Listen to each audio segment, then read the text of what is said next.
여러분, 오늘 원달러 환율을 확인하셨습니까? 요즘은 1,500원이 뉴노멀이 돼버린 것 같습니다. 브렌트유 가격은 배럴당 110달러를 넘었습니다. 한국은행 기준금리는 2.5%로 동결 상태입니다. 올릴 수도 없고 내릴 수도 없습니다. 금리를 올리면 건설 프로젝트 파이낸싱 부실과 가계부채가 동시에 압력을 받습니다. 금리를 내리면 환율이 더 치솟고 수입 물가가 뒤따라 폭등합니다. 이 상황을 정확히 거의 판박이처럼 먼저 겪은 나라가 있습니다. 50년 전의 영국입니다. 세계 최초의 산업혁명 국가, 해가 지지 않는 나라라 불렸던 대영제국, G7의 핵심 멤버, 그 영국이 1976년 선진국 역사상 최초로 IMF에 구제금융을 신청했습니다. 39억 달러, 당시 IMF 역사상 최대 규모였습니다. 오늘 영상에서는 세 가지를 다룹니다. 첫째, 영국은 왜 무너졌는가? 셋째, 그 시대를 통과한 사람들 중 자산을 지킨 사람들은 어떤 선택을 했는가? 미리 말씀드립니다. 이 영상은 특정 투자를 권유하는 콘텐츠가 아닙니다. 역사적 사례를 분석하고 구조적 유사성을 살펴보는 것이 목적입니다. 과거 패턴이 반드시 반복된다는 보장은 없으며 개인의 재무 상황에 따라 적합한 전략은 다릅니다. 경제도생 시작하겠습니다. 1970년대 초반의 영국을 먼저 이해해야 합니다. 당시 영국은 2차 세계대전 이후 복지국가 모델의 선두주자였습니다. 국민 건강 서비스, 공교육, 공공주택, 정부가 국민의 삶 전반을 책임지는 구조였습니다.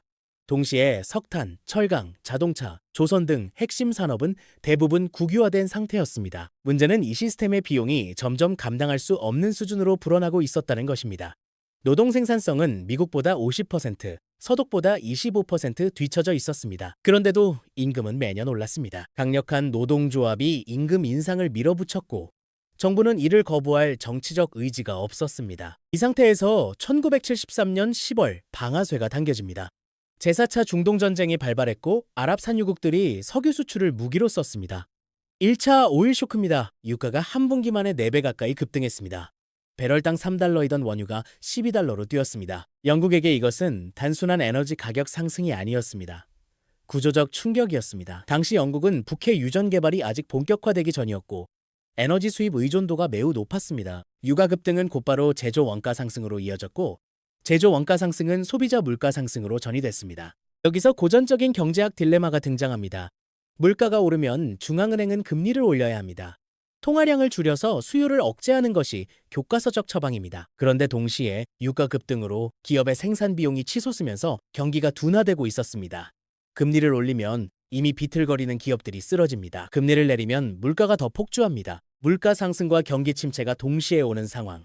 이것을 경제학에서는 스태그플레이션이라고 부릅니다. 그리고 스태그플레이션은 정상적인 정책 도구로는 해결이 거의 불가능한 정책 당국에게 가장 잔인한 조합입니다. 영국 정부의 선택은 무엇이었을까요?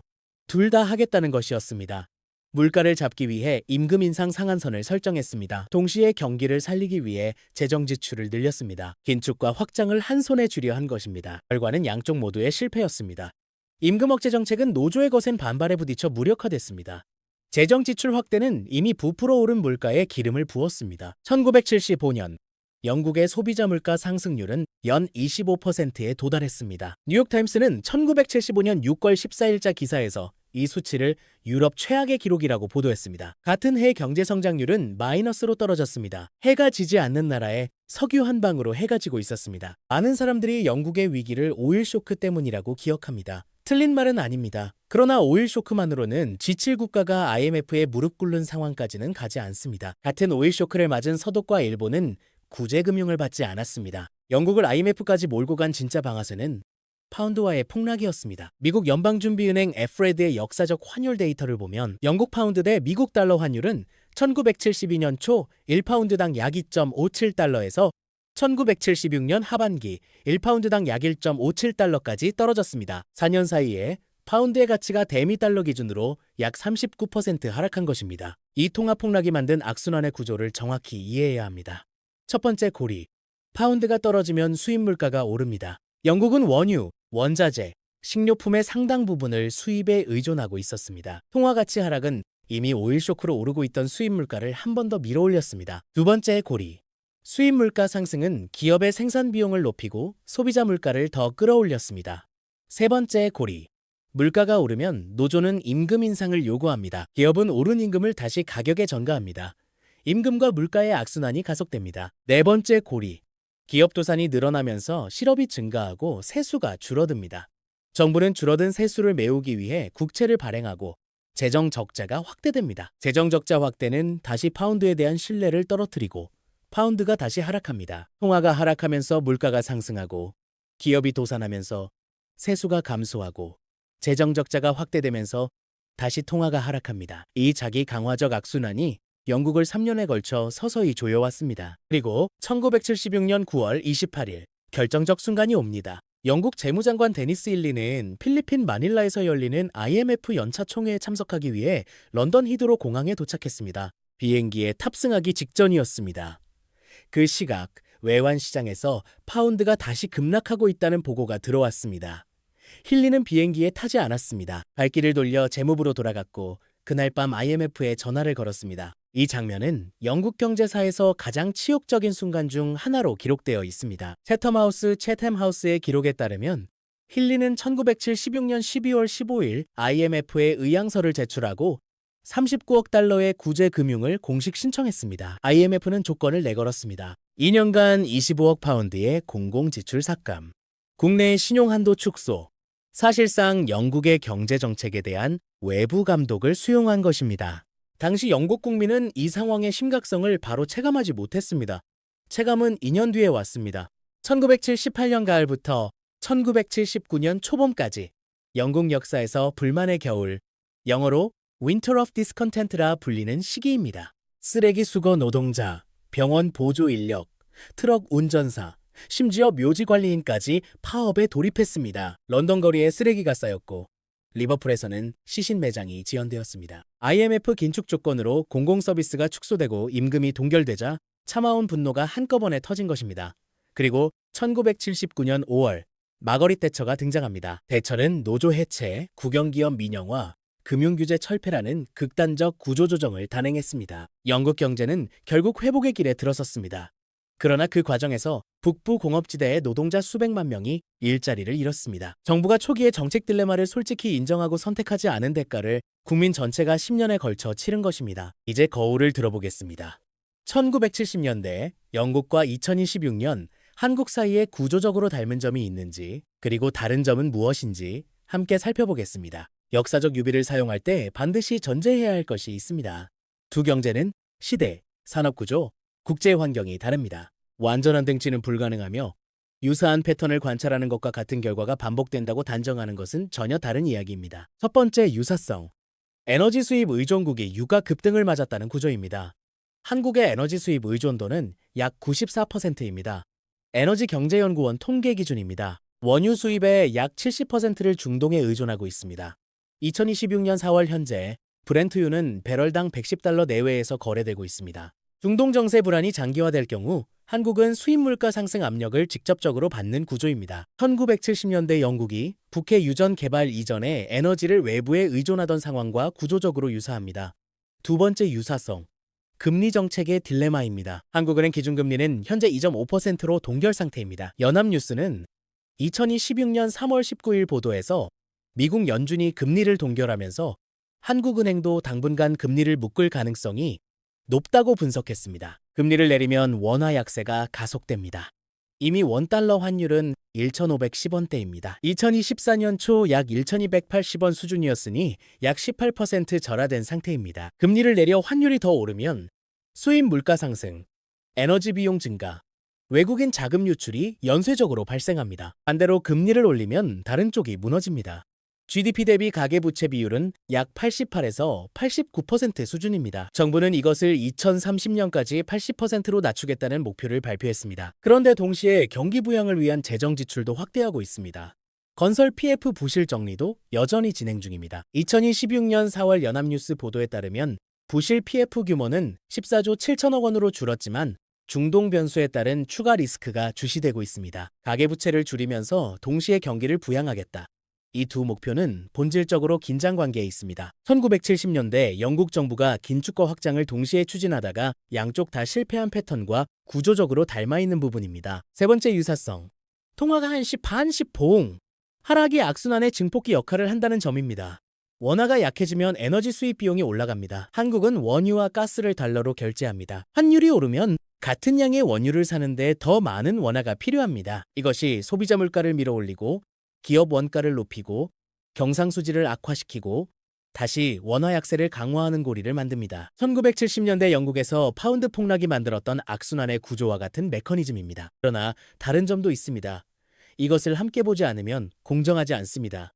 첫째, 한국의 외환 보유액은 2016년 3월 말 기준 약 4,237억 달러입니다. 1970년대 영국의 외환 보유액과는 비교할 수 없는 규모입니다. 물론 외환 보유액이 충분하다고 위기가 오지 않는 것은 아니지만 단기 외환 위기에 대한 방어력은 당시 영국보다 상당히 높습니다. 둘째, 한국은 세계 6위 수출국이며 반도체, 자동차, 조선 등 강력한 제조업 기반을 보유하고 있습니다. 1970년대 영국의 노동 생산성 저하와 산업 경쟁력 하락 상황과는 질적으로 다릅니다. 셋째, 1970년대 영국에는 강성 노조와 정부 간의 극단적 대립이라는 정치적 변수가 경제 위기를 더 깊게 만들었습니다. 현재 한국의 노사 관계와 직접 비교하기는 어렵습니다. 정리하겠습니다. 구조적 함정의 패턴, 즉 에너지 수입 의존의 유가급 등 통화 약세의 금리 딜레마, 그리고 상충하는 정책 목표라는 조합은 유사합니다. 그러나 방어 역량과 산업 구조에서 차이가 있습니다. 같은 병명이라고 해서 반드시 같은 결말에 이르는 것은 아닙니다. 다만 같은 증상을 무시했을 때 어떤 일이 벌어지는지를 영국의 사례가 보여주고 있다는 점은 주목할 필요가 있습니다. 이 파트에서는 1970년대 영국의 스태그플레이션 국면에서 어떤 자산군이 구매력을 보존하거나 확대했는지를 역사적 데이터로 살펴봅니다. 다시 한번 강조합니다. 이것은 과거 데이터에 대한 분석이지 현재 시점에서의 투자 권유가 아닙니다. 과거의 패턴이 미래에 반복된다는 보장은 없으며 모든 투자에는 원금 손실의 위험이 수반됩니다. 개인의 재무 상황에 맞는 판단은 반드시 전문가와 상의하시길 권합니다. 첫 번째 관찰, 금입니다. 1971년 닉슨 대통령이 금달러 태환을 중단한 이후 금 가격은 자유시장에서 거래되기 시작했습니다. 온스당 약 35달러이던 금값은 1980년 1월 850달러까지 상승했습니다.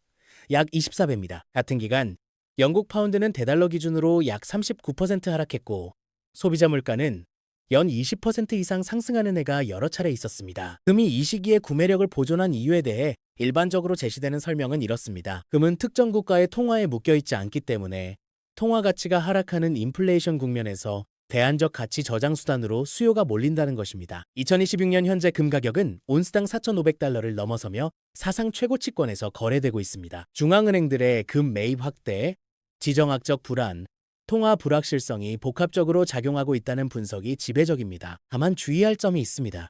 금값은 1980년 정점을 찍은 뒤 약 20년간 하락과 횡보를 반복했습니다. 1999년에는 온스당 253달러까지 떨어지기도 했습니다. 특정 시점에 매수한 사람이 반드시 수익을 거두는 것은 아니라는 의미입니다. 두 번째 관찰, 달러 표시 자산입니다. 1970년대 영국에서 파운드가 폭락하는 동안 미국 달러 자산을 보유하고 있던 영국 투자자들은 환차익을 얻었습니다. 파운드 기준으로 보면 미국 국채나 달러 예금의 가치가 파운드 약세만큼 자동으로 불어난 것입니다. 이 패턴은 비기축통화국의 시민이 자국통화 약세 구간에서 기축통화 표시 자산을 보유했을 때 나타나는 전형적인 현상입니다. 한국 원화는 기축통화가 아닙니다. 파운드조차 폭락했다는 사실은 비기축통화국 시민이 자국 통화에만 자산을 집중시키는 것의 위험을 보여주는 사례로 자주 인용됩니다. 그러나 이 역시 단순하지 않습니다. 달러 자체도 1970년대에는 인플레이션으로 실질 구매력이 하락했습니다. 달러 자산이 절대적 안전을 의미하는 것은 아니며 파운드 대비 상대적으로 나았다는 것이 정확한 표현입니다. 세 번째 관찰, 에너지 관련 자산입니다. 오일 쇼크의 직접적 수혜자는 에너지 기업이었습니다. 매크로트렌즈의 역사적 주가 데이터를 보면 BP의 주가는 분할 조정 기준으로 1972년 약 0.24달러에서 1980년 약 1.52달러로 상승했습니다. 6배 이상입니다. 다만 이 데이터도 맥락이 필요합니다.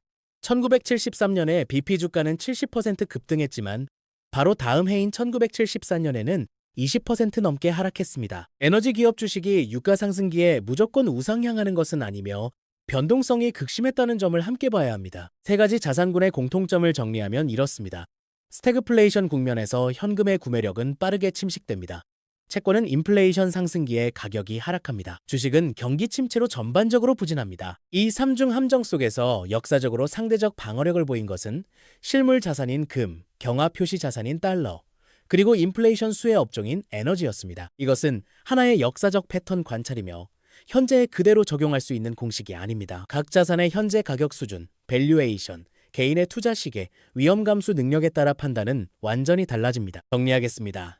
1970년대 영국의 교훈은 세 문장으로 요약됩니다. 하나, 스태그플레이션은 정책 당국이 둘 다 하겠다고 말하는 순간 더 깊어진다. 영국 정부는 긴축과 확장을 동시에 추진하다 양쪽 모두를 실패시켰다. 둘, 통화 가치 하락은 에너지 수입국에게 악순환의 증폭기가 된다. 환율이 오르면 물가가 상승하고, 기업이 도산하면 세수가 감소하고, 재정 적자가 확대되면 다시 환율이 오른다. 이 고리가 한번 돌기 시작하면 멈추기가 매우 셋, 위기의 비용은 결국 시민이 치른다. 영국은 IMF 구제금융 이후 불만의 겨울을 지나 대처리즘이라는 극약 처방을 삼켰고, 그 과정에서 수백만 명의 삶이 바뀌었다. 한국이 영국의 전철을 밟을 것인가?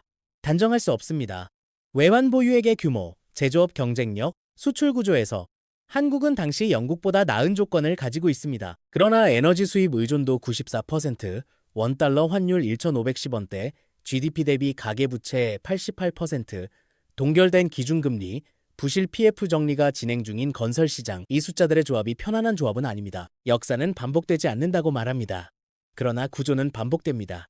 같은 함정은 다른 이름으로 다시 나타납니다. 그리고 그 함정을 인식하는 것과 인식하지 못하는 것 사이에는 개인의 대비 수준에서 결정적인 차이가 생깁니다. 여러분의 자산이 지금 어떤 통화로, 어떤 형태로, 어떤 구조 안에 존재하는지 이 질문을 한 번쯤 스스로에게 던져보시길 권합니다. 이 영상이 그 질문의 출발점이 되었으면 합니다. 여러분의 생각을 댓글로 나눠주시면 다음 분석에 반영하겠습니다. 구독과 알림 설정도 부탁드립니다.